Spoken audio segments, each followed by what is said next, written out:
Digamos que los puntos que vamos a hablar, primero, es importante tener en cuenta que vamos a revisar el fallo, por tanto, sería interesante no repetir los errores. En la medida de lo posible es importante realizar una revisión completa, y ahora veremos por qué.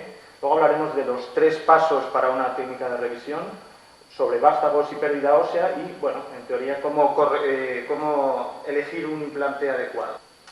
En cuanto a la prótesis, bueno, en principio lo que pretendemos conseguir es un alineamiento correcto, una posición adecuada, un balance ligamentoso correcto y una fijación estable. Pero la realidad es que el 80% de los pacientes está satisfecho, pero tenemos un 20% de pacientes que no, según los registros suecos, que son de los más fiables, que no están del todo contentos. Y hasta un 3% de índice de revisión temprana. Y a pesar de ceñirnos a los principios básicos de la técnica quirúrgica.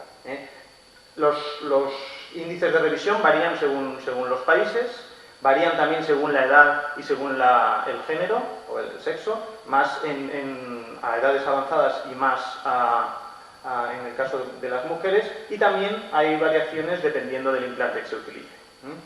Entonces, ¿por qué? Uno de los puntos fundamentales que se comentó es, bueno, hay que revisar el fallo, hay que tener claro de por qué ha fallado esa rodilla, porque si no es posible que volvamos a repetir el mismo error. Un artículo muy interesante es el publicado por Kelly Vince, en el que, bueno, una de las cosas que habla es de dice, bueno, que no se trata solo de corregir el problema que acabamos de ver o simplemente el recambio, sino de restaurar a una anatomía más normal para que no se vuelva a producir el mismo problema o el mismo fracaso. Esto es una especie de algoritmo en las que...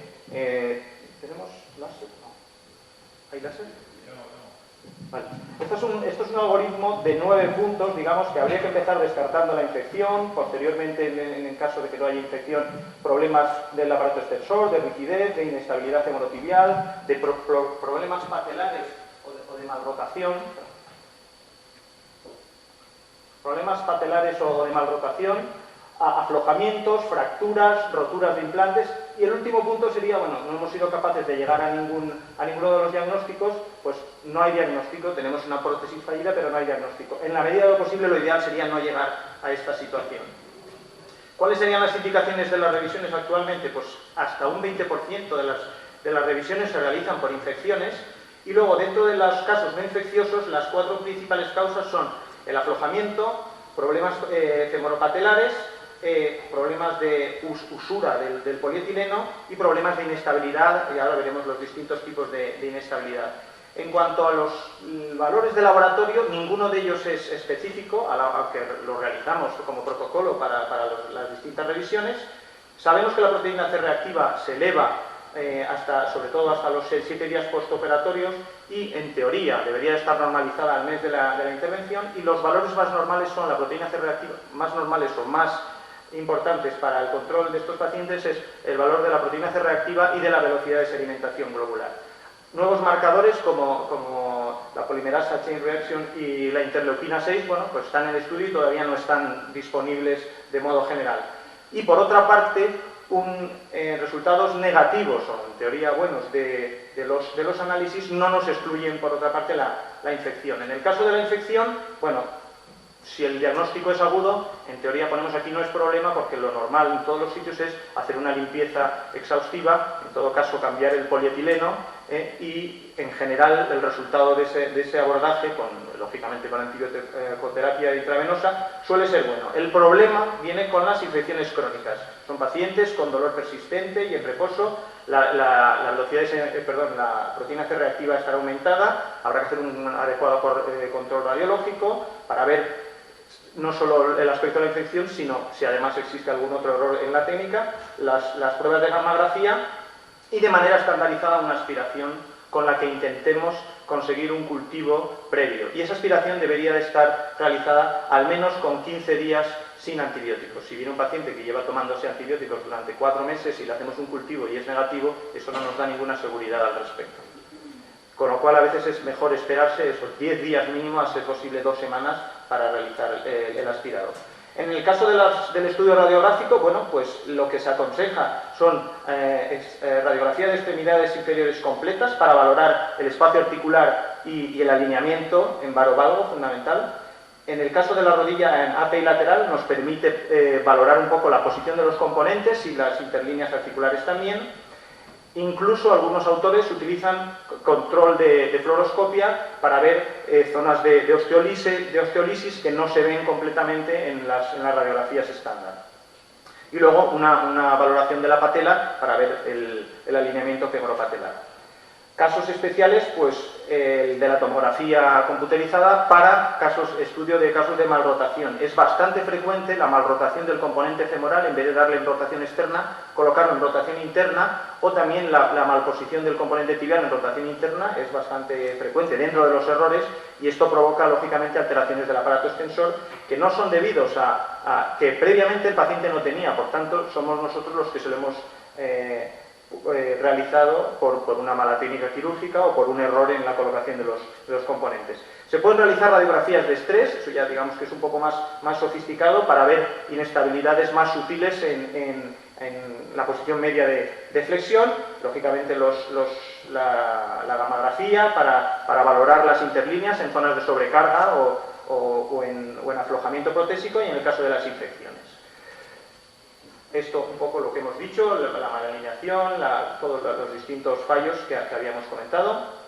En el caso del malalineamiento, bueno, es muy importante tener una imagen correcta del plano frontal. El objetivo debería de estar en más menos 3 grados de varovalgo. Hombre, si tenemos un eje mecánico de 0 sería lo ideal, pero por lo menos en más menos 3 nos tendríamos que situar como objetivo de la intervención. En principio, las radiografías solo centradas en la rodilla no nos permite medir correctamente eso, por tanto necesitaríamos unas de extremidad inferior completa. Y por otra parte, los cortes de todas las prótesis disponibles en el mercado no son estrictamente perfectos, con lo cual se necesita o bien un sistema de verificación de ese corte, y lo que se sabe y se ha publicado hoy en día es que en los casos en los que no hay una preparación preoperatoria adecuada y una planificación correcta, o que se asocie a un sistema de navegación, más o menos hay un 20-30% de lo que se llaman outliers, que serían pacientes que quedan en más de 3 grados de valgo o en más de 3 grados de varo. Si tenemos en cuenta que lo ideal sería quedarnos en 0 más menos 3, pues hay que buscar de qué manera evitamos pues varos de 7, de 8, varos de 6, etc. Este es un caso de mal alineamiento, un paciente de 71 años con derrame, etc. Y aquí el problema era un eje en varo de 9 grados y una rotación interna del componente femoral en 8. La asociación del varo y la rotación interna del componente femoral se le ha dado a llamar una combinación maligna, porque generalmente lleva en poco tiempo al fracaso de la prótesis. Otros son los problemas de malrotación de los componentes, tanto del fémur como de la tibia.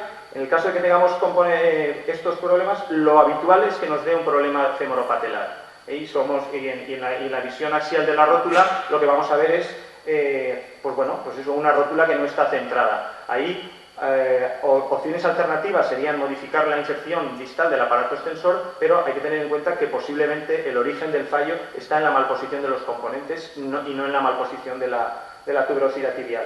En el caso también podemos obtener asimetría en los gaps en flexión y extensión, fundamentalmente en el gap en flexión, y habría 2 tipos de déficit en este caso. Aquellos pacientes que tienen una flexión superior a los 90 grados, que lo que van a tener es una inestabilidad en flexión a nivel lateral, y aquellos pacientes que tienen una flexión por debajo de los 90 grados, que fundamentalmente lo que tienen es una constricción a nivel medial. Yo sé que son muchos datos, mucha información, y habría que digerirla un poco, pero como veréis, la idea es un poco destacar que no es tan sencillo y que es importante ir viendo el por qué se producen los distintos fallos en la prótesis. Un caso de malrotación, en este caso un paciente de 41 años, con inestabilidad y dolor anterior de rodilla, que después de una prótesis se le había incluso realizado una patelectomía, la rodilla seguía funcionando mal, al final lo que había era un varo de 2 grados, lógicamente aceptable dentro, pero el mayor problema era una rotación interna del componente femoral de 8 grados, que revisando ese componente y corrigiendo la malrotación se solucionó el problema. Otro son las inestabilidades, como sabéis. El balance articular correcto va a depender de un adecuado corte del óseo y de una liberación correcta y una tensión adecuada de las partes blandas. Podemos tener inestabilidades en extensión, a medio flexión, en flexión, y a su vez pueden ser simétricas o asimétricas, en el lado medial, lado lateral o en ambos lados. Otra forma de ver las inestabilidades es, si nos situamos a nivel femorotibial, vamos a tener inestabilidades en varo valgo, fundamentalmente en extensión, en recurvatum, que es uno de los peores o un problema muy grave si se produce en las prótesis, porque no tenemos tope en ese caso, y también inestabilidades anteroposteriores en flexión, es decir, como si tuviéramos cajones anteriores y posteriores.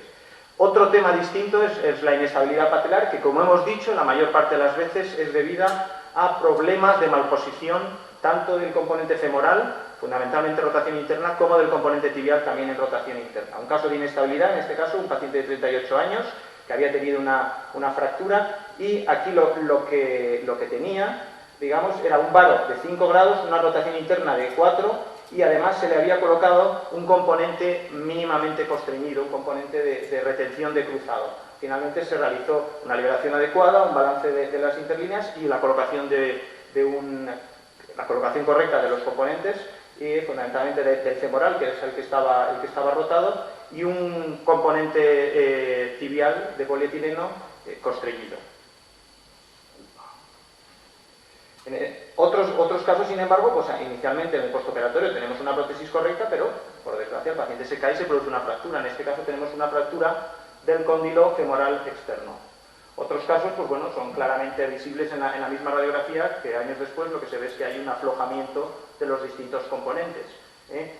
Luego tenemos casos más raros. Evidentemente, el caso de un impingement, sobre todo en casos de pellizcamiento, en casos de patelas bajas, casos de bursitis, que también, pues bueno, sería mucho más fácil de tratar porque se trata la bursitis y se soluciona y no necesita ningún recambio.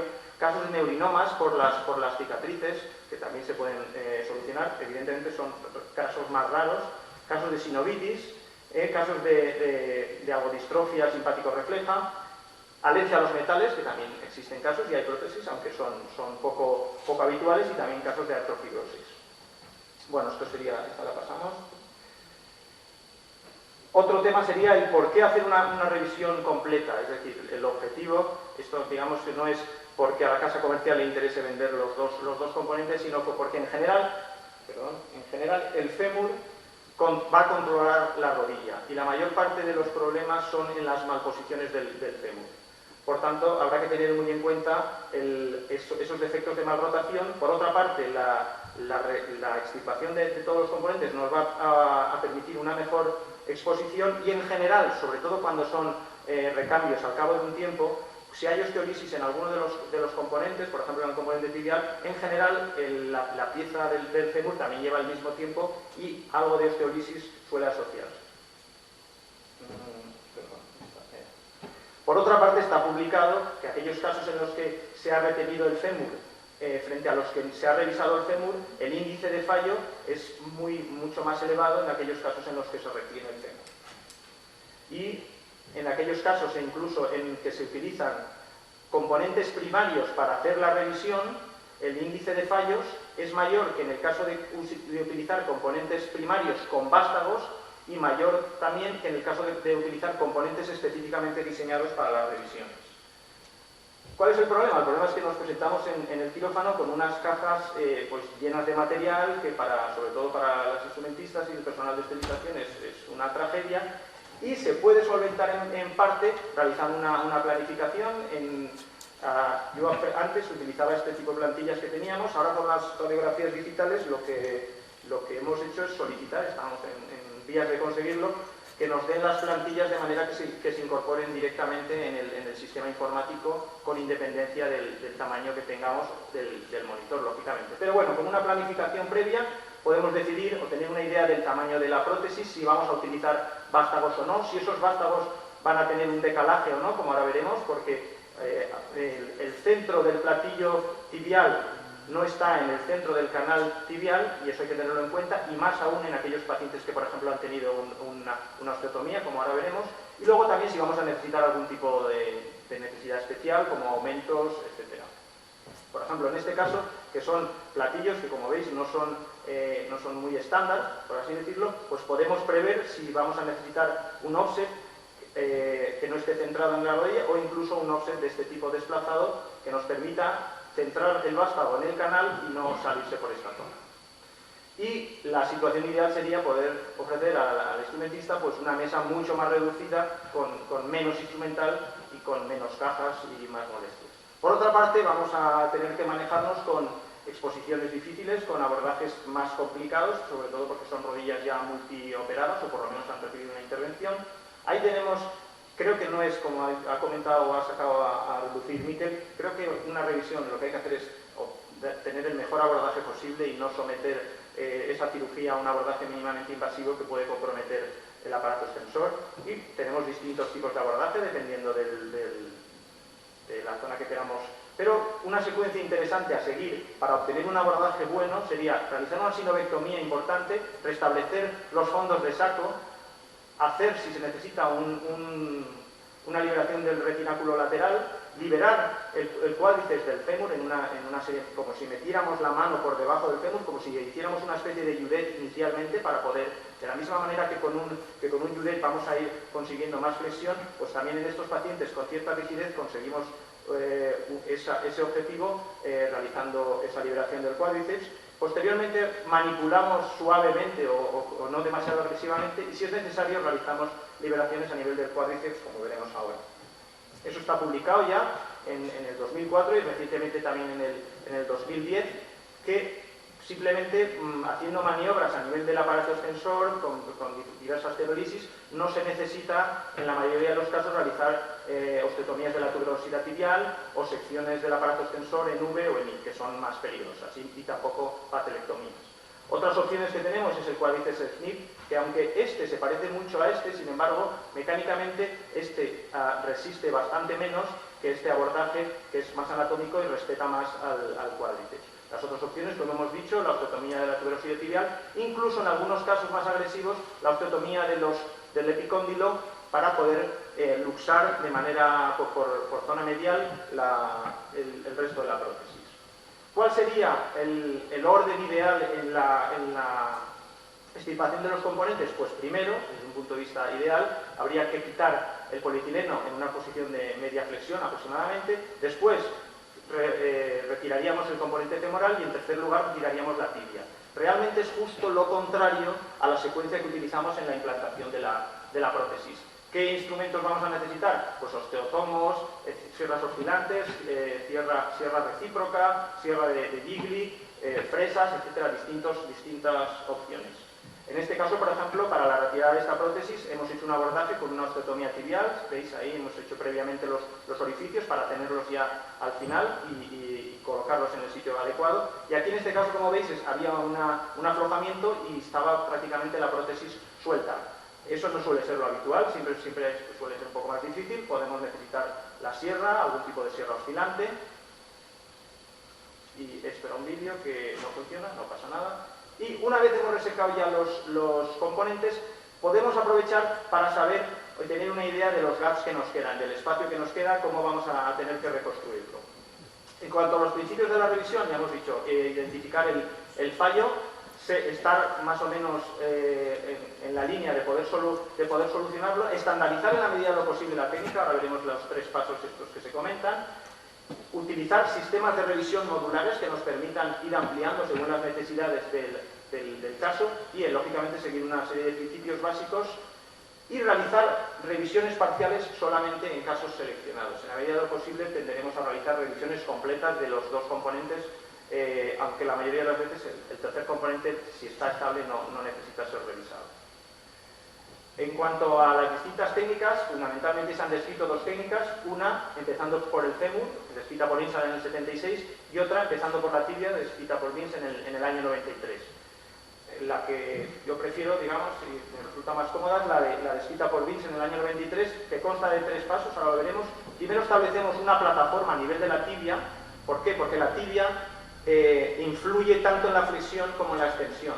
Por tanto, partiendo de esa posición con una plataforma estable, podremos seguir realizando los gaps en flexión y en extensión. Una vez que tenemos esa plataforma, estabilizamos el gap en flexión Y una vez hemos establecido el gap en flexión, prácticamente de manera automática, simplemente desplazando un poco distalmente el componente femoral, se consigue el gap en extensión adecuado. Aquí, por tanto, hemos dicho, primero la plataforma tibial, segundo, una vez tenemos una plataforma tibial estable, la rodilla en flexión.